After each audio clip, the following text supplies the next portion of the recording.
Hello and welcome to the SportsGrad podcast. My name is Ruben Williams, and with me, as always, is the Grand Slam Ryan Walker. How are you, my friend?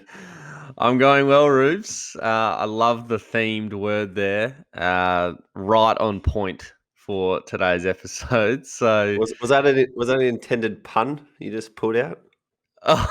no pun intended. That's Well, brilliant, you though. really aced that. We Yeah. need to stop Oh there, but no, don't even we don't won't go even further. start. No, but I'm good, mate. How are you going?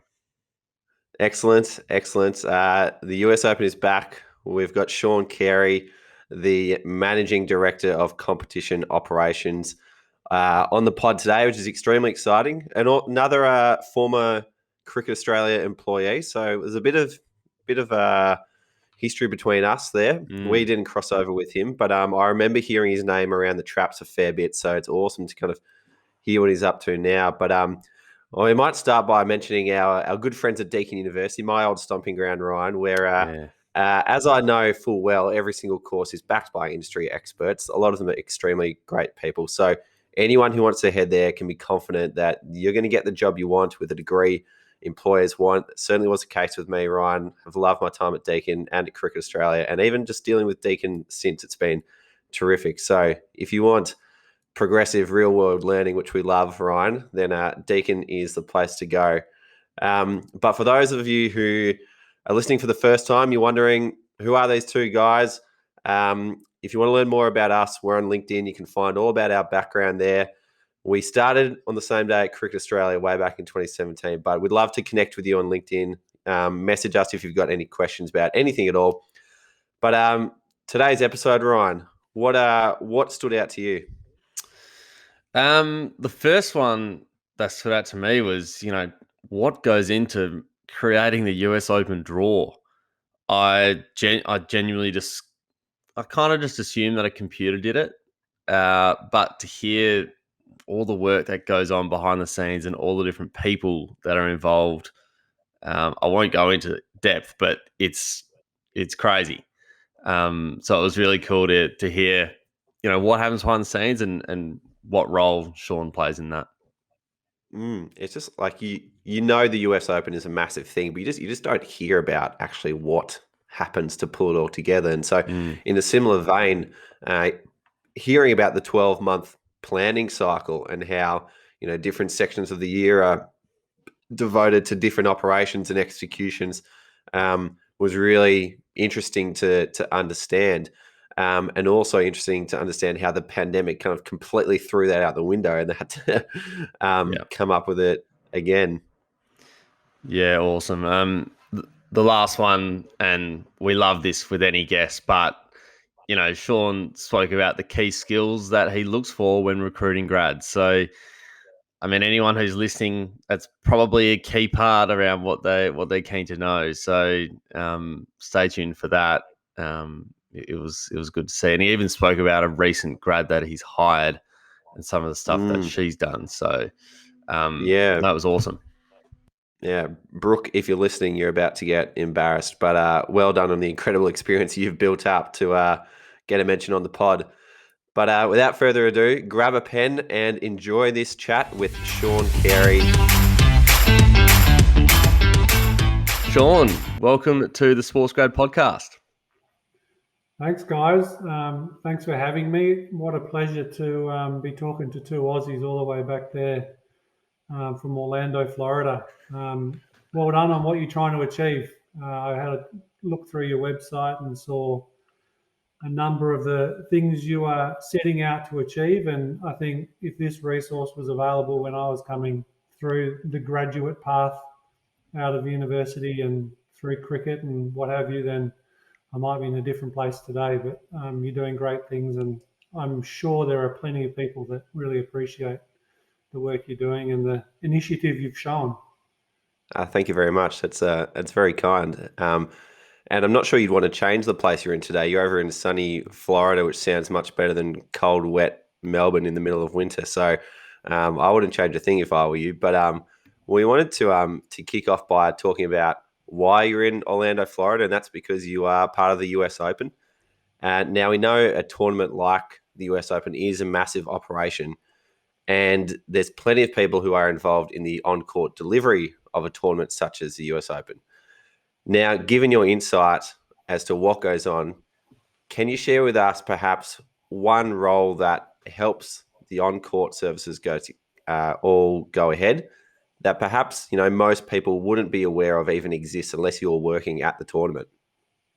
Yeah, as you guys can probably imagine, there's a thousand things that go on behind the scenes that the general public don't get or aren't privy to, and it's an absolute honour and pleasure to be part of one of the biggest international sporting events in the globe, and to have a role in that is amazing. It's hard work. Don't get me wrong. Anyone who's in the sport and entertainment industry and involved in a major event, it's not pretty when the event's actually happening, but when you sit back and reflect on it after, you think what an amazing journey that had been. So, to answer your question, I'm not sure how well you know tennis, but in a singles main draw, let's use the singles main draw as our example. There's 128 players that start off on the men's side and 128 on the women's side. And so if we're just focusing on the men's draw, the two draws are split in half. And each half of the draw plays on alternate days. So you start off on first day of main draw, Monday, August 30th, I think, this year. And what I'm going to explain to you is how the schedule is actually unfolded and the order of plays. So if we're thinking about the men's draw, there's a lot of research and a lot of communication and meetings happen leading into that first Monday with sponsors, with broadcast partners, with the men's tour. So the men's tour has a player representative, and our host broadcaster ESPN might be thinking a week ahead. So they're thinking, on Friday we'd like to have X player playing in the night session, or on Saturday night, because the first Saturday in the main draw is actually the start of the college football season here, and ESPN play a big role in the broadcast. So Saturday's a bit of a juggling act for them, and they might say, look, if all things go to plan, we want Roger Federer playing on Friday night, because that's going to give us the biggest bang for our buck. So if they give us that in advance, then we know we have to start the half that Roger Federer finds himself in the draw. We have to start him on Monday. Now, Roger's manager may come and say to us, look, he's got a bit of a niggle. We prefer the extra day. We want to play him on Tuesday.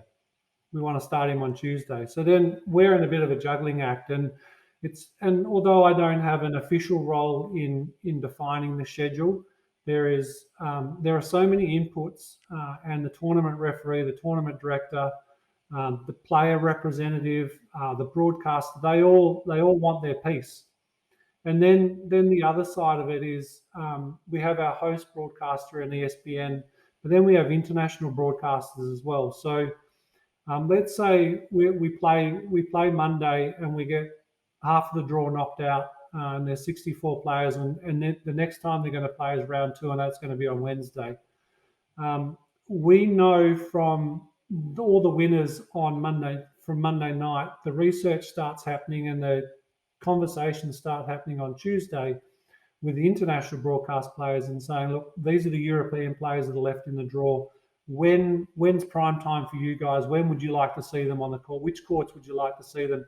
And that all gets thrown into the mix of presenting the order of play on Tuesday night about 6 o'clock for Wednesday's match play. So believe it or not, the computer doesn't spit out the order of play. There's actually a whole lot of human input and many, many different parties who want to have their say, including the player managers, the broadcasters, the sponsors, and then what we think is going to be best for trying to get American players through in an efficient time frame as well. Sounds like if you compare that to another sport, you've got the two teams who want each of their countries to be shown at a reasonable time. Then you've got the governing body and the broadcaster. For you guys, you've got those parties, except rather than the two teams, every single player is kind of like their own team. So you're dealing with, up to 100 different inputs of when matches could be scheduled. So that sounds like a lot to handle. Yeah, it's as I said, it's nice being a fly on the wall without having the ultimate decision-making process. But it's certainly fascinating listening to all the different conversations that go on between those different inputs into the day's order of play. So, Sean, what does your role as managing director of competition operations involve? Yeah, it's an interesting one. I'm very fortunate in that I have quite a varied role. So I guess my 9 to 5 job is actually overseeing the American officiating process. Very few people at the USTA, the United States Tennis Association, are 100% engaged in just the US Open. In fact, the US Open, as much as it occupies a lot of our time, it is an added part to our role. And yes, my responsibility at the US Open has grown over the 4 years I've been here. But I came to the US to take on this role of defining a strategic transformation for American officiating. So a big part of that was getting to understand the ecosystem, the tennis ecosystem here in the States, and what role the officials played. And when we launched our strategic plan in 2019, which was on the back of about 18 months of research and understanding and getting feedback from all the different stakeholders, we launched the Spirit of Officiating. And the mission of American officials was to deliver the best-in-class consumer experience. And that being for the players, because we know that a lot of players pick up the racket for the very first time, and they go and have an experience which isn't so great, and then they don't come back, which is something that, as a national governing body, we're obviously very focused on in trying to improve repeat tennis players and keep bringing them back. And one of the things, or one of the, I guess, the pieces of the ecosystem that we believe has such an important role in delivering that ultimate tennis experience is the role of the official. And I think largely they've been left out of the ecosystem. They've been treated separately and differently. So a big part of our strategic plan is bringing them into the ecosystem, making them feel special, making them feel as if they are part of the tennis community, and actually developing a community amongst the officials so they feel as if they are a part of the family and part of their own family, and they're well respected and so on. So that has been quite, for the first 2 or 3 years of my role, that was a large focus of mine, to really improve the community around and the support and the training and education and all of that really helps deliver well-credentialed, well educated and highly skilled officials to officiate across 10,000 community events that happen every year within the United States tennis ecosystem. And then now that we've got that strategic plan running and it's going quite well, my focus then turned to the US Open. And a big part of the US Open, again, was to build a more integrated competition operation area. So that means the referees team, the officials team, the ball persons team, and how they integrate with broadcast, with sponsors, on-court operations, and all of that has been a big focus of developing a more integrated, inclusive, and collaborative team that really is engaged in creating a fair and equitable playing arena for the players to go about their business as best as they possibly can. You mentioned some of the timelines around strategic plans coming together and being implemented.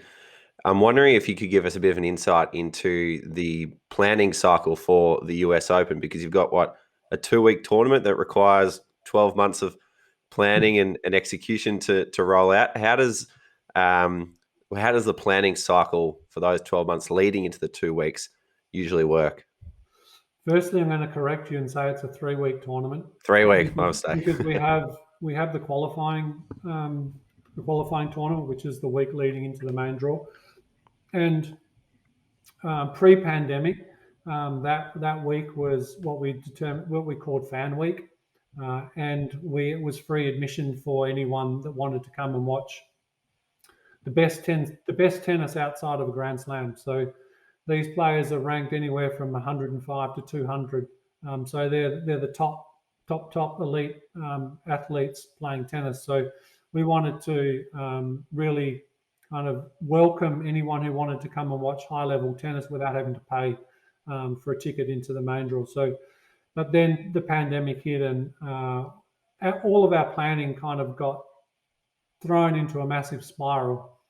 So the planning cycle for the 2020 US Open was just unbelievable. We didn't know we were actually going to be hosting a Grand Slam event until probably late May, early June for a mid-August kickoff. So I guess since the pandemic has come, I couldn't answer the question of what's the planning cycle, other than to say that at the end of the event, after we've all kind of recharged, because a month in New York can really kind of sap you of your energy and your motivation levels for continuing on your normal day job. So a couple of weeks after, we sit down as a group and we recap like you would any event and look at things that work particularly well and things that you think you can improve on. And trust me, when you're in live entertainment, there are plenty of things that crop up that you just cannot plan for, like your number one ranked male hitting a line judge with a ball and being defaulted midway through the tournament, and you go, well, how can we prevent that from happening next year? Or your number one female player having in the 2018 US Open women's final, when she had the run-in with the chair umpire and the social injustice messages that came out of that, and the sexist remarks and all of that sort of stuff. Like, you just can't plan for that, and that has such an enormous impact on your event that you need to really think about. You think outside the square a little bit as to how you might be able to improve and mitigate the risk of that happening again, because it can have an impact on your event, and where you can, you try and reduce that impact so that there's no negativity coming out of it.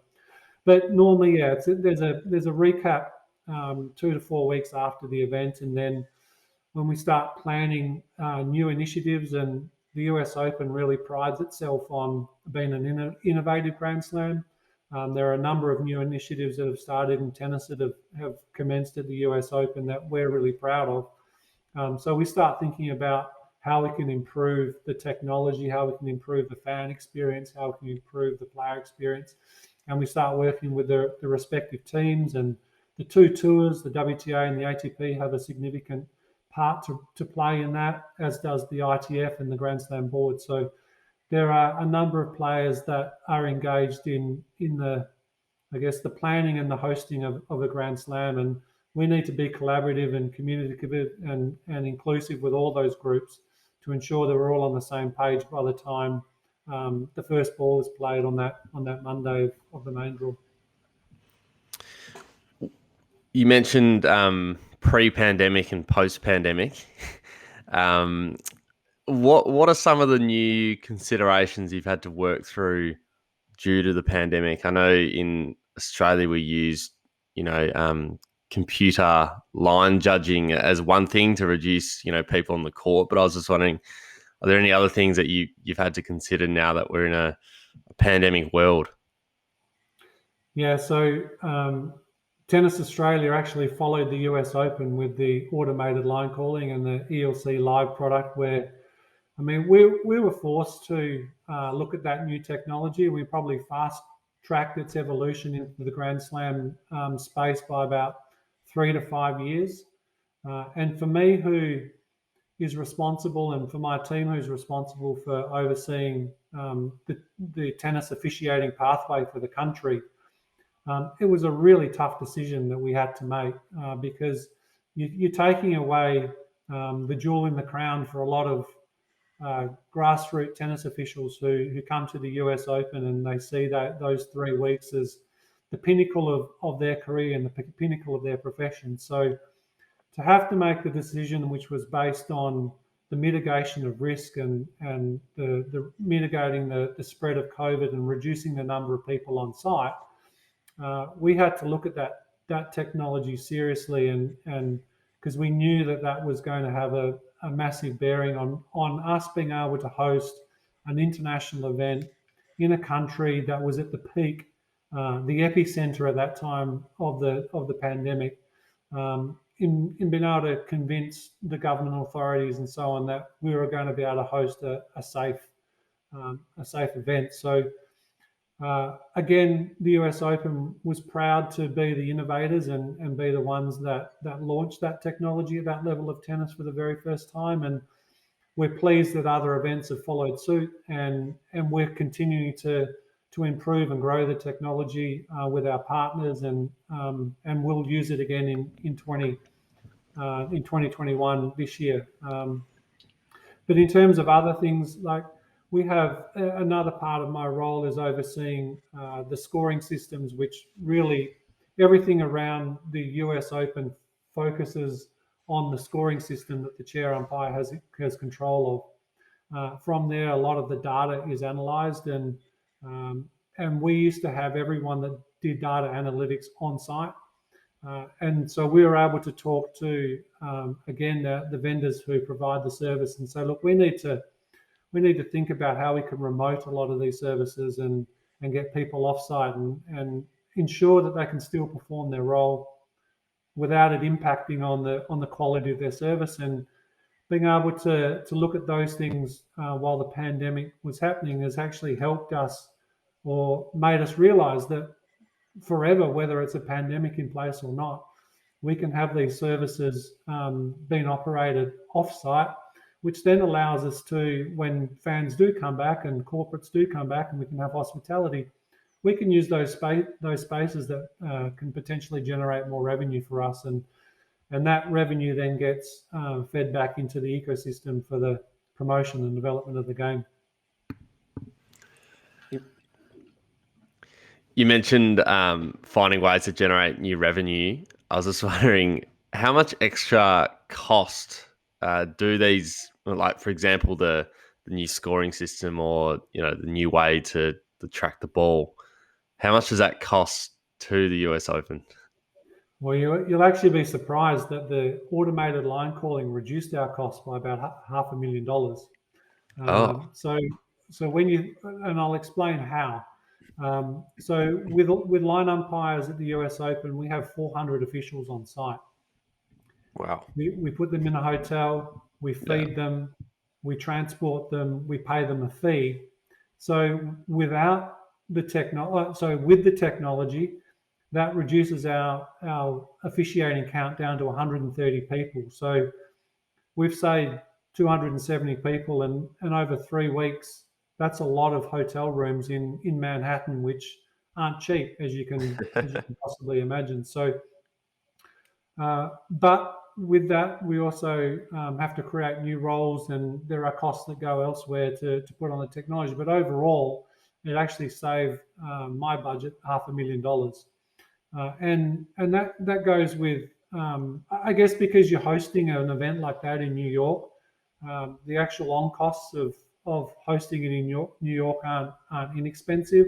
So when you can have services that are either remoted in another part of the country, like our scoring systems and data analytics and all that is out of Jacksonville in Florida, it's way cheaper than having those people housed and fed in New York. You mentioned the 130 officials that still come in for the tournament. What's the process of like recruiting, training, and communicating with all those different people to make sure they're in the right spot doing what they need to do? Because I'd imagine they're coming from all different parts of the world. I don't know tennis too intricately, but I imagine they're probably going from tournament to tournament. So how do you kind of congregate this group of people to officiate the US Open? Yes, it's a pretty well-oiled machine now, Ruben. Let's talk about the chair umpires, which are the main official now with the new technology. So largely they are international officials. They're the best of the best. So the ITF has a full-time team. They're employed by the ITF and the Grand Slam board, and they're full-time contractors to those two organisations. And because the Grand Slam, the US Open is part of the Grand Slam board with the other three, Roland Garros, Wimbledon, and the Australian Open, those probably 9 to 12 officials will do all 4 Grand Slam events, and then any Davis Cup and or now the Billie Jean King Cup, ex-Fed Cup, the women's side events. And they're also involved in the education and training of officials coming through the system in the international arena. So they're involved in schools around the world as part of their contract, not just to officiate, but also to run these education programs on behalf of the ITF to educate the next level of international officials. So there's 10 or 12, and then the remainder would be selected through either officials that are contracted to the men's tour, the ATP, officials contracted to the women's tour. So we work really closely with those two entities to select the rest. So we probably have 20 to 30 chair umpires on site, and we've also got some American chair umpires that fit the mold that aren't part of either the ITF or the two tour teams. So that's how we get our 30 odd chair umpires, and they range in badge level, gold being highest, down to bronze. And then if we have our juniors, then we've got some national officials that are starting to develop their career and they're working their way through. They might be part of an ITF school, but they're developing their trade, and we use the opportunity like the US Open Junior event to show their wares and to put them in front of the ITF to build their skills and experiences to get them into those international schools. And then we have another role which is kind of taking place of the role of the line umpire. So we have a match assistant, which is now a role that we are starting to develop, and we'll have some education and training around.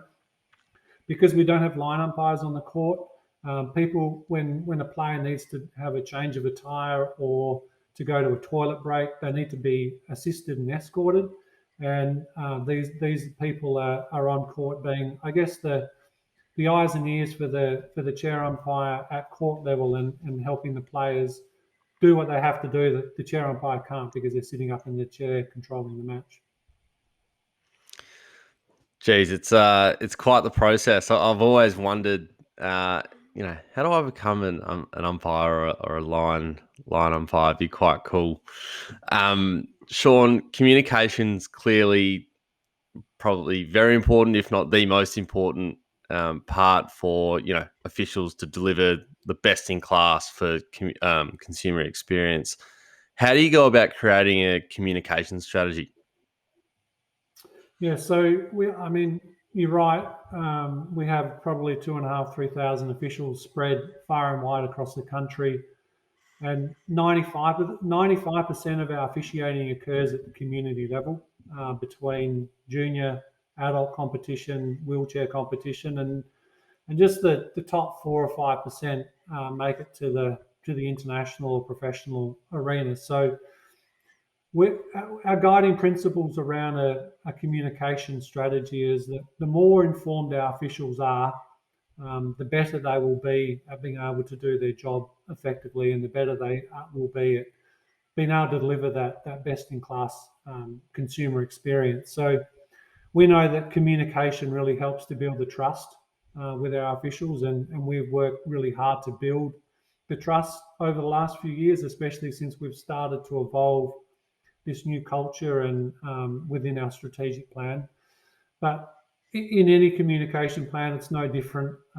Whether we're communicating to tennis officials, whether we're communicating to sponsors, or whatever it is, you've got to understand what we're trying to communicate and what they need to know, who the audience is, and in this case, it's chair umpires, or if it's the whole group.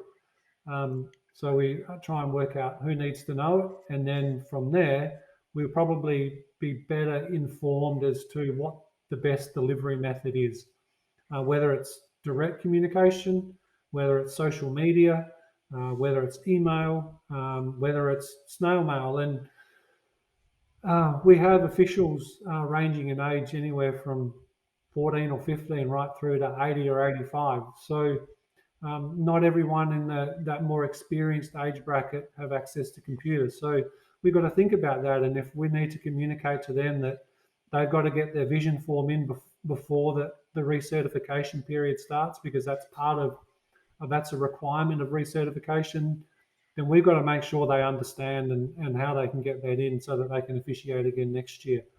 So so it's no different from any other communication plan. Understanding who your audience is, what you want to communicate and what they need to know, and then therefore what the best method or the best medium it is to get that information to them.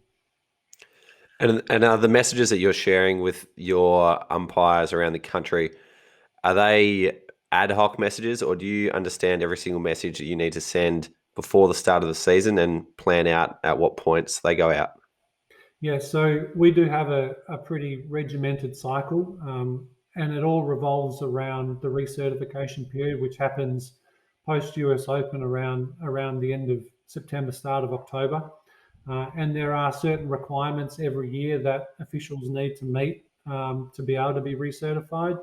So throughout the year, we'll start sending communications around those requirements to make sure that they are aware of what's required this year and what they need to achieve, whether it's an education, whether it's completing your safe play, your background check, your vision form, or we might say that we've got some specific education that we'd like officials to complete this year as part of that process. So there is definitely a routine that we stick to.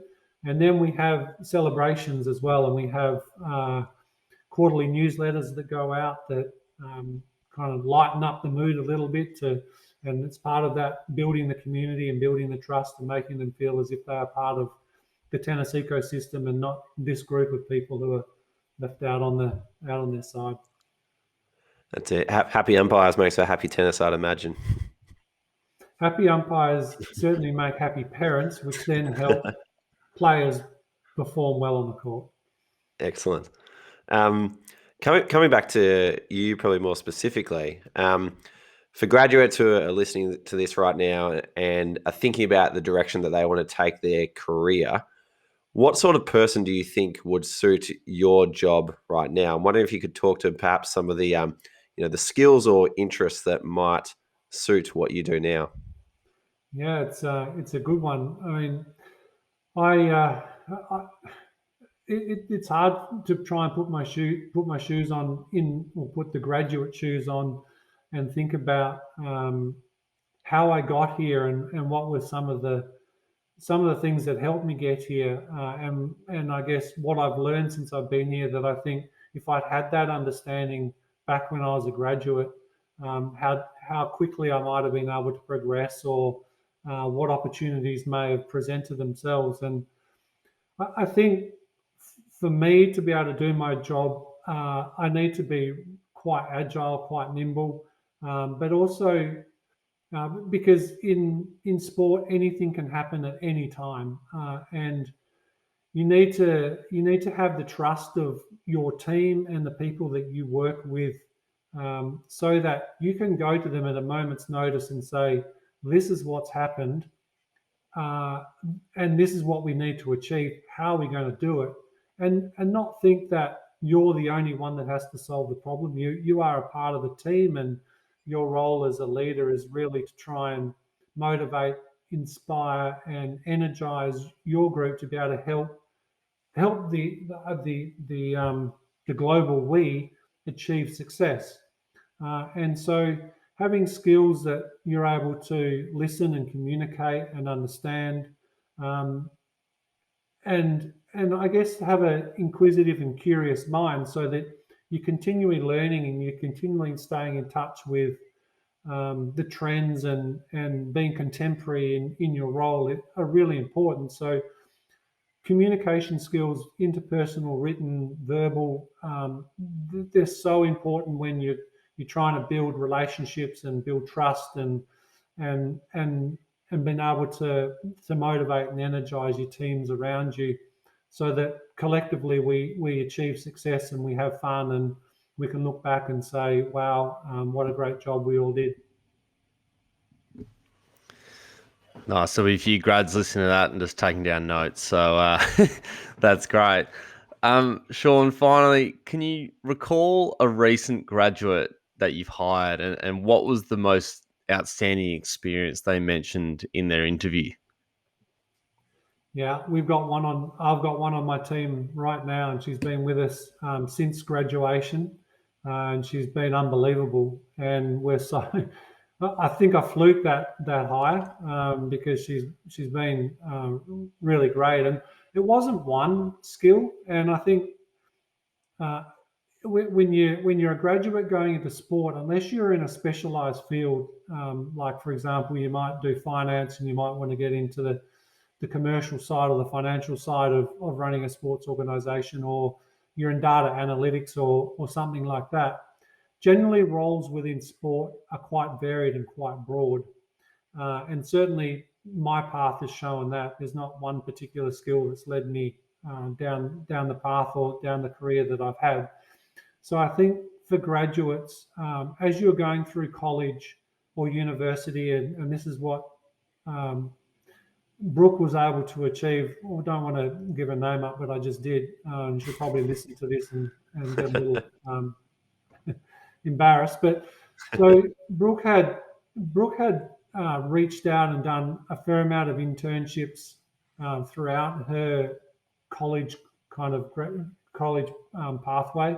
She'd also volunteered at many different charities and organisations that really help define her core values and help improve and develop skill sets that when you're going through college, you're wondering how you're going to go for a job and try and sell experience when you don't have a lot. But for me as an employer, I'm going to look at graduates who have almost identified their core value and their core values and their attitude to a kind of a work mindset by the extracurricular stuff they've done, not necessarily the work they've done in their course. So Brooke worked with a college football program in an intern and also as a volunteer.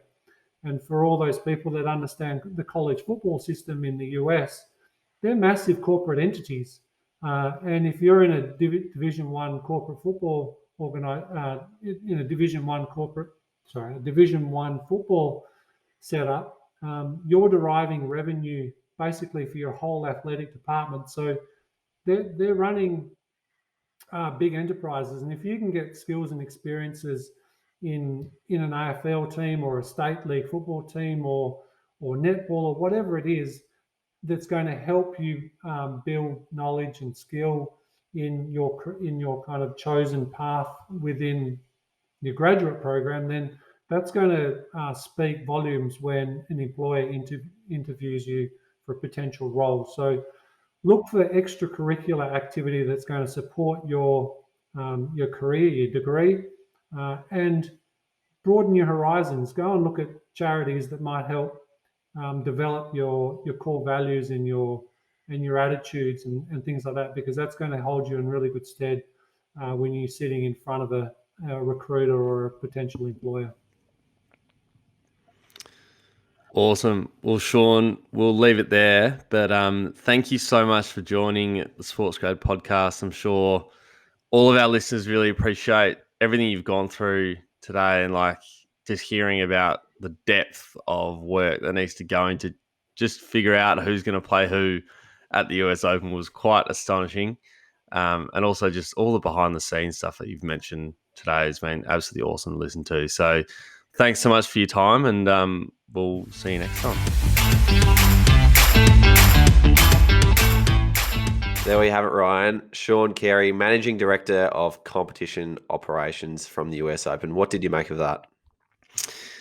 Yeah, well, I mean, his role is just so, I don't know how to say it, not broad, but like so complex. Like I feel like he touches a lot of areas of the US Open. So it was really cool listening to him, go through all the different parts of his role. I think he mentioned at the end there, about what he's looking for in grads, and he mentioned, it's key to find extracurricular activities to add to your resume and your experience. So, you can find internships, or you can volunteer in different capacities, and that helps you define your core values. And I think that's probably a really good point, because he's looking for people who kind of understand their core values and what they're about, and then ultimately that's going to then transition into whether they're going to fit into the organization culturally as well. So just good reinforcement. Yeah, definitely. I think the core values piece was interesting, because you're essentially looking for people who understand themselves and understand what they want. And if what they want is to work with you, then you're going to want that person working for you, rather than someone who's just got a vague idea of what they want. The second piece that I'll mention is find some charities to get involved with. We talked a lot about internships and volunteer experiences, but Brooke, we'll give Brooke a third mention. She great friend gets of the involved podcast. with a bunch. Great friend of the podcast. Please reach out to us, Brooke. We'd love to get to know who you are.